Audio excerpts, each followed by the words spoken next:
할렐루야. 오늘 주의 전에 오신 여러분들을 주님의 이름으로 환영하고 축복합니다. 자, 옆 사람과 인사하겠습니다. 반갑습니다. 부활의 믿음으로 삽시다. 자, 지난 주일 우리가 부활주일을 하나님 앞에 온전히 드렸고, 이 한 주간은 이제 부활의 주간으로 계속해서 지내고 있습니다. 예수님께서 부활하시고 나서 40일 동안 제자들을 만나셨지요. 갈릴리에 가셔서 실망하고 낙심한 사람들을 만나고 그들을 위로하시고 그들에게 새 힘과 소망을 주신 줄 믿습니다. 그리고 승천하셨는데 요한복음에 보면 예수님께서 제자들을 공식적으로 만난 것이 3번입니다. 자, 오늘 본문은 예수님께서 3번째 만난 이야기입니다. 오늘 이 예수님과 제자들의 3번째 만남을 통해서 오늘 내 믿음을 한번 다시 점검하시고 부활의 믿음으로 살아가시기를 주의 이름으로 축원합니다. 자, 오늘 설교 제목 부활 그 이후 첫 번째, 베드로는 물고기 잡으러 갈릴리로 갔다. 예수님은 부활하시고 나서 부활하신 첫날 저녁 제자들을 찾아가시지요. 제자들은 그때 유대인들이 두려워가지고 문을 꼭 걸어잡고 있었습니다. 예수님은 그 문을 통과해가지고 제자들 앞에 선 거예요. 제자들이 깜짝 놀랐지. 아이고, 이 귀신이야 생신이야 이게 도대체 뭐예요? 내가 바로 부활하신 예수 그리스도다. 너희의 손으로 내 못자국 난 손을 만져보고 너희 손으로 나의 찔린 허리를 만져봐라. 너희에게 평강이 있을지어다. 두려워 떠는 제자들의 마음에 평안을 주셨습니다. 자, 그런데 그 자리에 한 명이 없었어요. 누구였습니까? 도마였습니다. 그래, 도마가 돌아와서 보니까 제자들은 다 부활하신 주님을 만나서 마음에 평안이 넘치는데 유독 도마만큼은 의심하는 거예요. 여전히 마음에 두려움이 가득합니다. 그리고 8해가 지나서 2번째 예수님이 또 찾아오셨어요. 그때는 도마가 있었습니다. 그래가지고 유다를 뺀 나머지 11명의 제자들은 부활하신 주님을 만나서 마음에 두려움이 사라지고 그리고 평안이 넘쳤더라. 할렐루야. 자, 지금 공식적으로 2번 만났습니다. 그런데 2번이나 만났는데도 여전히 방향을 잡지 못하고 마음이 근심과 방황이 가득한 거예요. 그리고는 오늘 3절에 보니까 베드로가 말합니다. 시몬 베드로가 나는 물고기 잡으러 가노라 하니. 물고기 잡으러 간다는 얘기는 자기의 옛 생활로 지금 돌아가겠다 그 말이에요. 부활하신 예수님을 2번이나 만났는데도 여전히 방향을 잡지를 못하고 다시 옛 생활로 돌아가겠다. 여러분, 지금 이 베드로의 모습이 어쩌면 우리의 모습하고 비슷한 것 같아요. 우리가 매주일 교회 와서 말씀 듣고 은혜 받잖아요. 은혜 받으면 내가 이제부터 주일을 더 온전히 지켜야 되겠다. 내가 새벽을 깨우는 새벽기도 용사가 돼야 되겠다. 내가 이제는 오직 주님 바라보며 흔들리지 않고 믿음으로 살아가야 되겠다. 말씀을 들으면 은혜가 받습니다. 은혜가 넘쳐요. 그런데 이제 집에 돌아가면 그때부터 또 돈 걱정, 자식 걱정, 늘어나는 뱃살 걱정. 아이고, 올해는 어떻게 고구마를 잘 심을 수 있을까? 감자는 어떻고? 집에 가면 또 세상 모든 근심 걱정이 다 또 돌아온단 말이에요. 받은 은혜를 간직해야 되는데 그 은혜를 자꾸만 잊어버립니다. 그렇게 되면 그 은혜가 헛된 은혜가 되는 거예요. 사랑하는 성도 여러분, 우리가 은혜 받았으면 은혜의 자리에 있어야 됩니다. 다시 세상으로 돌아가면 안 돼요. 세상으로 돌아가면 내가 받은 은혜가 헛된 은혜가 되는 거예요. 그래서 바울 사도가 고린도후서 6장 1절에 말합니다. 우리가 하나님과 함께 일하는 자로서 하나님의 은혜를 헛되이 받지 말라. 아멘. 하나님의 은혜를 헛되이 받지 말라. 은혜를 받고 은혜를 잊어버리면 그 은혜가 헛된 은혜가 되는 거예요. 지금 여러분들 가운데는 불과 몇 년 전만 해도 주일날이면 돈 벌겠다고 저 밭으로 나가서 일했던 분들이 계실 거예요. 친구들하고 같이 놀러 간 사람도 있을 겁니다. 그런데 은혜 받고 나니까 주일날 나가서 돈 버는 것보다 교회 와서 예배 드리는 게 훨씬 귀한 걸 깨달았습니다. 은혜 받고 나니까 친구들하고 놀러 가는 것보다 주일날 교회 와서 예배 드리는 게 훨씬 귀한 것을 깨달았습니다. 하나님의 은혜를 받으면 사람이 달라지는 거예요. 이 은혜를 우리가 간직해야 돼. 믿습니까? 제가 이전에 섬겼던 삼척가가교회 양분연이라는 분이 계셨는데요. 그분은 나이가 80이 넘어가지고 열심히 우리가 전도해서 교회를 나오신 분인데 아주 동네에서 지독하다고 소문난 분이죠. 얼마나 지독하냐?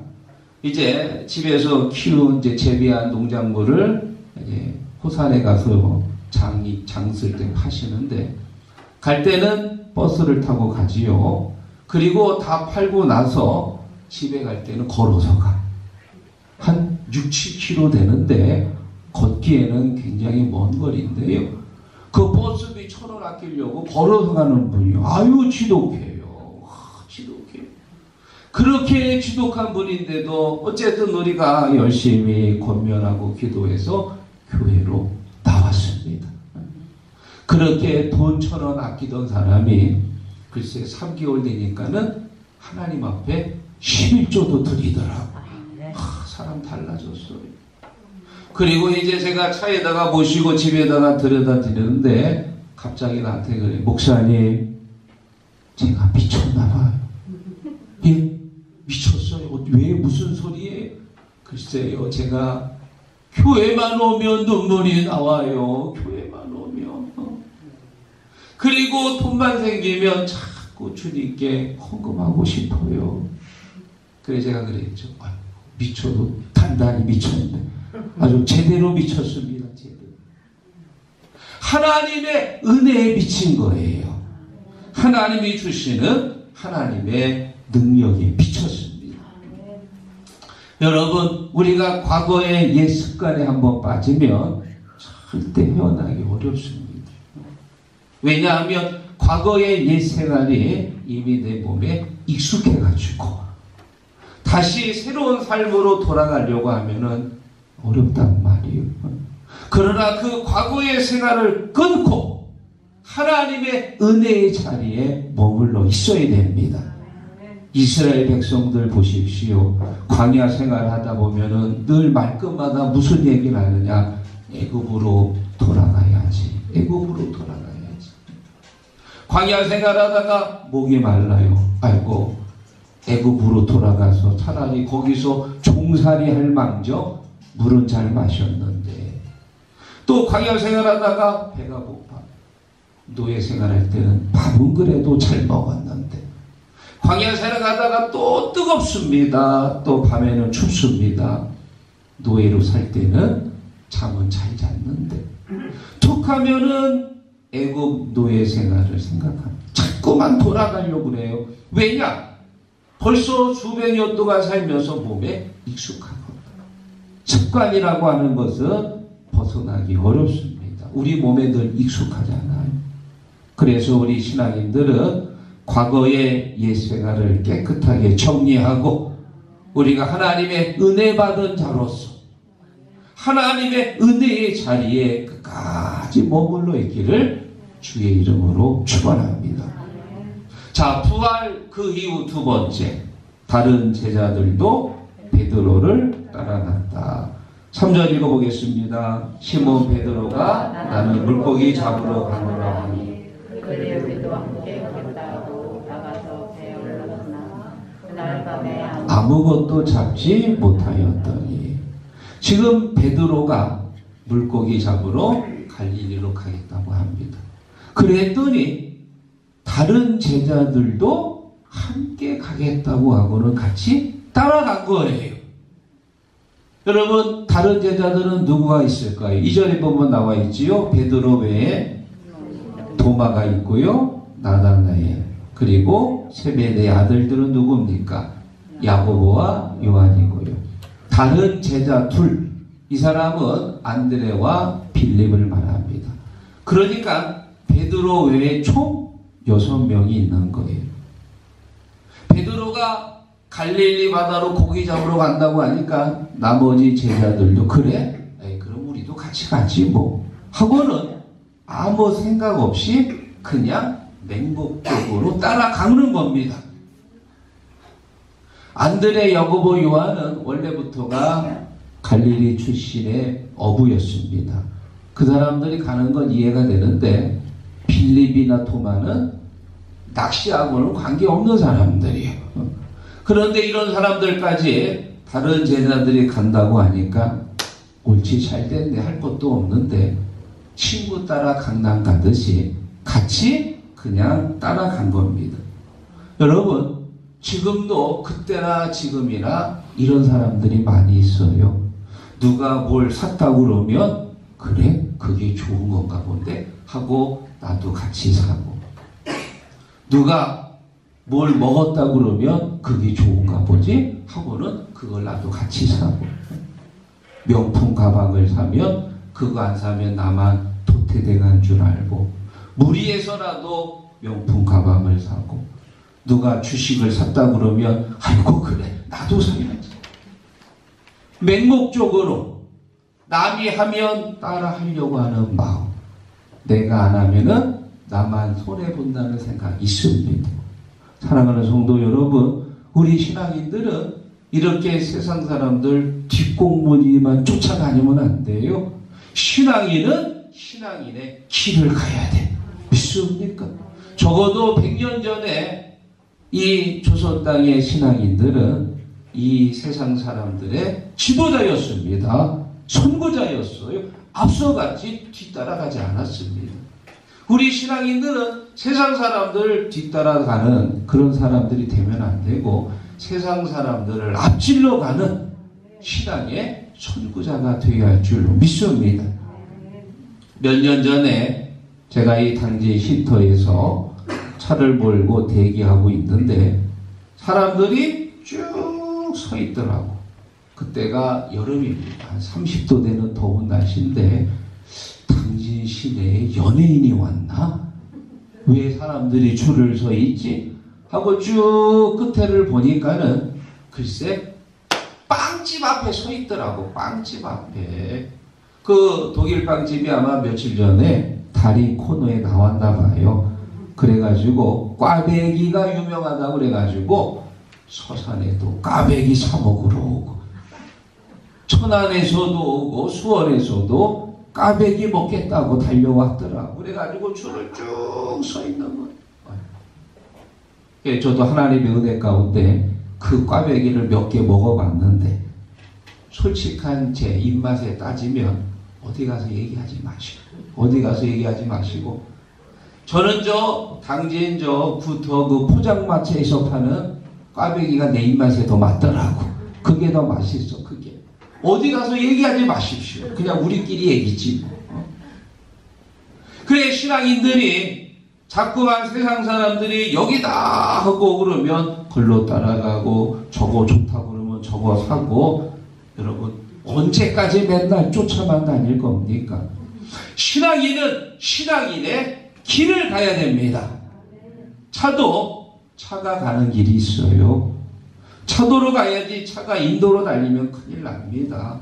기차도 기차가 가는 철로가 있고요. 배도 배가 가는 뱃길이 있습니다. 비행기도 하늘을 날아가는데 아무 곳으로 가는 것처럼 보이지만 비행기가 가는 학도가 있거든요. 마찬가지로 신앙인도 신앙인의 길이 있습니다. 그 길이 어떤 길입니까? 주님이 먼저 가셨잖아요. 좁은 길이고요, 험한 길이고 십자가의 길입니다. 그래서 세상 사람들은 그 길로 잘 안 가요. 그 길은 인기가 없습니다. 매력적이지 않습니다. 그러나 그 길, 주님이 가신 그 길은 생명이 있고 영생이 있고 구원이 있고 그 길에 능력이 있습니다. 사랑하는 성도 여러분, 신앙인은 신앙인의 길을 가야 돼. 믿습니까? 나는 가리라 주의 길을 가리라 주님 말자치 따라 나는 가리라. 할렐루야. 여러분에게 아주 재미있는 한 녀석을 소개합니다. 내맹이라고 하는 짐승인데요, 들쥐의 일종이에요. 저 핀란드나 스칸디나비아 산악지대에 가면은 이 내맹이 사는데 아주 번식력이 강한 곳으로 유명합니다. 집단 생활을 하다가 먹이가 떨어지면은 집단 이동을 하는데 선두 그룹을 향해서 같이 막 가다가 이런 절벽이나 낭떠러지에 도착하잖아요. 그러면 선두 그룹에 있는 이 내맹들이 그냥 뛰어내린다는 거예요. 그러면 뒤에 따라가는 그 내맹들도 같이 아무 의심 없이 같이 뛰어내려가지고 집단 자살로 유명합니다. 이렇게 남이 하는 것을 맹목적으로 따라하는 것을 내맹 효과라고 그래요. 사랑하는 여러분, 우리는 남이 간다고 따라가면 안 돼요. 우리는 신앙인은 신앙인의 길을 가야 돼. 믿습니까? 어떤 집사님이 저한테 그래요. 목사님, 전쟁 나면 어떡하지요? 저 북한의 김아무개가 자꾸만 미사일 쏘고 그러는데 정말이 남쪽으로 미사일 쏴가지고 전쟁 나면 어떡하지요? 그래서 제가 그랬지요. 전쟁 나면 집사님 교회로 오세요. 교회로. 교회 와서 기도해야지. 어디 뭐 도망갈 데가 있나요? 6.25 때는 그래도 난지도라도 도망을 가지. 그런데 지금은 도망갈 데가 없어. 미사일 하나 누르면 서울이나 당진이나 저 맨 끝에 있는 해남이나 다 똑같은 사정거리 안에 듭니다. 도망가서 죽느니 차라리 교회에서 기도하다가 죽읍시다. 믿습니까? 신앙인은 기도해야 돼요. 어디 가지 마십시오.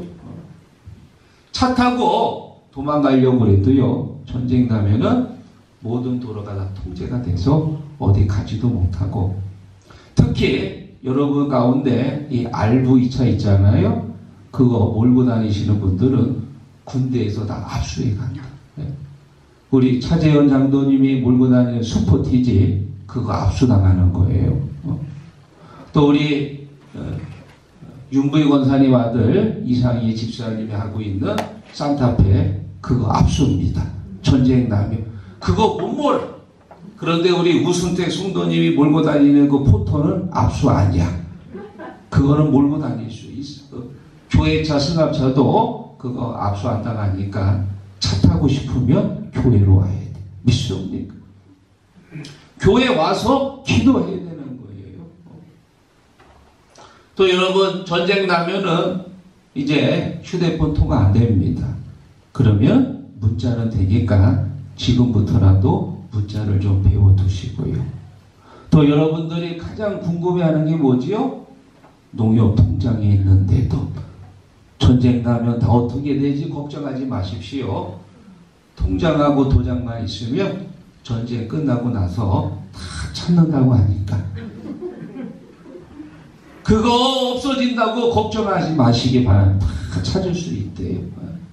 중요한 건 뭐냐? 전쟁 났다 그래가지고 사람들처럼 그냥 뭐 보따리 싸가지고 지게에다 져가지고 어디 도망갈 생각하지 마시고 교회로 오란 말이에요. 교회 믿습니다. 기도해야 됩니다. 살아도 주의 영광을 위해서, 죽어도 주의 영광을 위해서.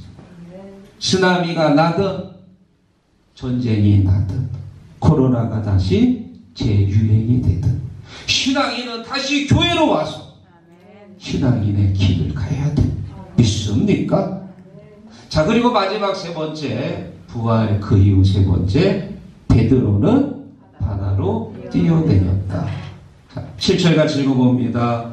예수께서 사랑하시는 그 제자가 베드로에게 이르되 주님이 시사하니 시몬 베드로가 고기 떠나다가 주님이라 하는 말을 듣고 겉옷을 두른 후에 바다로 뛰어내리더라. 지금 예수님께서 갈릴리 바다로 오셨습니다. 예수님의 마음은 어떠실까요? 굉장히 마음이 씁쓸하실 거예요. 여러분, 겟세마네 동산에서 예수님 간절히 기도할 때 제자들 뭐 했지요? 졸고 있었어요. 누워서 자면 말도 안 하지. 꾸벅꾸벅 앉아서 졸고 있었어요. 자는 거하고 조는 거하고 다르더라고요. 그 모습을 보시고 예수님 많이 씁쓸하셨겠지. 지금이 잘 때냐 이놈들아. 내일이면 엄청난 일이 닥치는데 깨어서 기도할 수 없더냐. 마음이 아프셨어요. 그리고 다음날 잡혀가지고 안나스로 끌려가고 가야바로 끌려가고 빌라도 법정에 서서 끌려가면서 신문을 받을 때 제자들 어디 있었어요? 다 도망갔어요. 요한은 옆에 있었고 베드로는 멀찍이 떨어져가지고 쫓아왔지만 감히 예수님 옆에 서지도 못했고 나머지 제자들 다 도망갔어요. 예수님 그 모습을 보시고 얼마나 마음이 허탈하셨을까.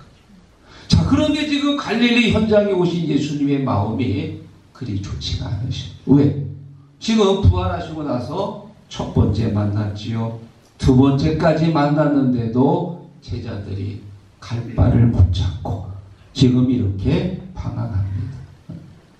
12명의 제자 중에서 한 명은 자살해서 가버리고 그 중에 7명이 지금 갈릴리로 간 거예요. 그런데 예수님 그들에게 화를 내시지 않고 오히려 예수님께서 다정한 목소리로 너희들이 지금 고기를 좀 잡았느냐? 아니요. 한 마리도 못 잡았는데요. 그러면 내 오른편에 그물을 던져라. 할렐루야. 예수님께서 다정한 목소리로 제자들을 부르시고 또 그들에게 고기 잡는 방법까지 가르쳐 주신 줄 믿습니다. 참 예수님 좋으신 분이요. 자, 그런데 지금 이 7절에 보면은 베드로가 예수님이라는 얘기를 듣고 어떻게 했다고요? 겉옷을 입고 바다로 뛰어내렸다. 그리고 예수님한테 달려갑니다. 예수님께서 오셨다는 사실을 베드로가 알고 이렇게 행동을 했는데, 자, 여러분 7절에 보면은 베드로보다 먼저 예수님인 걸 안 사람이 있어요. 그 사람이 누구예요? 바로 예수께서 사랑하시는 그 제자입니다. 예수께서 사랑하시는 그 제자. 그 사람은 누구를 말할까요? 바로 요한입니다. 이 사도 요한은 요한복음의 저자인데 요한복음에 이제 자기를 표현하기를 예수께서 사랑하시는 제자라고 표현을 많이 써요. 자, 그러니까 여러분 부활하신 예수님께서 갈릴리 바다에 나타나셨을 때 그분이 예수시다라고 안 사람은 첫 번째 누구예요? 요한입니다. 요한이 먼저 예수를 알았습니다. 그런데 예수라는 사실을 알고 바다로 뛰어들어서 예수를 만나러 간 사람은 누구예요? 바로 베드로입니다. 베드로라고 하는 사람은 이런 사람이야. 성격이 무슨 생각하고 계산하고 이런 것보다 그냥 느낌이 오는 대로 행동하는 사람이에요. 말보다 행동이 앞서는 거예요. 행동파입니다. 그래서 예수님께서 제자들의 발을 닦아주실 때도 베드로가 안 됩니다 주님. 주님께서 왜 제 발을 닦아요? 안 됩니다. 절대 안 됩니다. 다른 제자들은 그냥 예수님이 발 닦는 대로 그냥 가만히 있었는데 유독 베드로는 안 된다고 말렸거든요. 베드로는 그런 사람이에요. 그러자 예수님께서 내가 네 발을 닦지 않으면 너와 내가 상관이 없느니. 그래요? 상관이 없다. 그러면 안 되지. 그러면 선생님 발이 아니라 그냥 머리까지도 다 감겨주실래요? 베드로는요 이런 사람이에요. 생각하는 것보다 먼저 행동하는 사람. 신앙이 뭡니까? 신앙은 단순한 거예요. 생각하기보다 먼저 행동하는 게 그게 신앙이야. 믿습니까? 마태복음 7장 7절 구하라 찾으라 두드리라. 믿습니까? 구하면 잘 될까? 찾으면 찾을 수 있을까? 문을 두드리면 문이 열려질까? 생각하지 마십시오. 주님께서 명령하신 대로 구하고 찾고 두들길 때 우리 주님께서 열어주시는 줄로 믿습니다. 사랑하는 시복가족 여러분, 여러분은 우리 교회가 부흥하길 원하십니까? 부흥하기 원치 않으신가 봐. 목소리가 이렇게 작아? 부흥하길 원하십니까? 이 자리가 채워지길 원하십니까? 날마다 은혜가 풍성하길 원하십니까? 그러면 전도하세요. 간단하지요.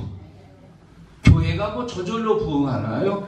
온 성도들이 111 전도 운동을 해가지고 한 사람이 1년에 한 명 전도해야 교회가 채워지지. 맨날 채워지길 바란다고 그게 채워지나요? 기도해야 됩니다. 수요일에 와서 같이 기도하고 새벽을 깨워서 기도할 때 이 재단이 성령이 충만한 재단이 되는 거예요. 생각하기보다 먼저 행동하십시오. 베드로는 생각은 약해. 그런데 행동이 강한 사람이에요. 예수님이란 얘기를 듣고 이것저것 생각할 것도 없이 그냥 뛰어내렸어. 왜? 예수님 만나기 위해서. 사랑하는 여러분, 신앙이 무엇이냐? 신앙은 명사가 아니고 동사고요. 생각하는 것이 아니고 행동하는 것이다. 믿으시면 아멘. 오늘 이 시간 여러분이 은혜 받았습니까? 그러면 그 은혜가 헛되지 않도록 은혜를 잘 간직하시고 받은 대로 행동하시기를 주의 이름으로 축원합니다. 기도하겠습니다. 나의 나된 것은 하나님의 은혜로 된 것이니 이 은혜가 헛되지 아니하도록 하여 내가 모든 사도보다 더욱 수고하였으니 이것 또한 내가 한 것이 아니요 하나님의 은혜로다. 하나님, 오늘도 우리가 말씀을 통해서 많은 은혜를 받았습니다. 받은 은혜 내 마음속에 간직하게 하시고 이 은혜가 헛되지 않도록 이번 한 주간도 더 수고하고 충성하고 봉사 전진하고 기도하고 전도하는 저희들이 되게 하여 주옵소서. 예수님의 이름으로 기도하옵나이다. 아멘.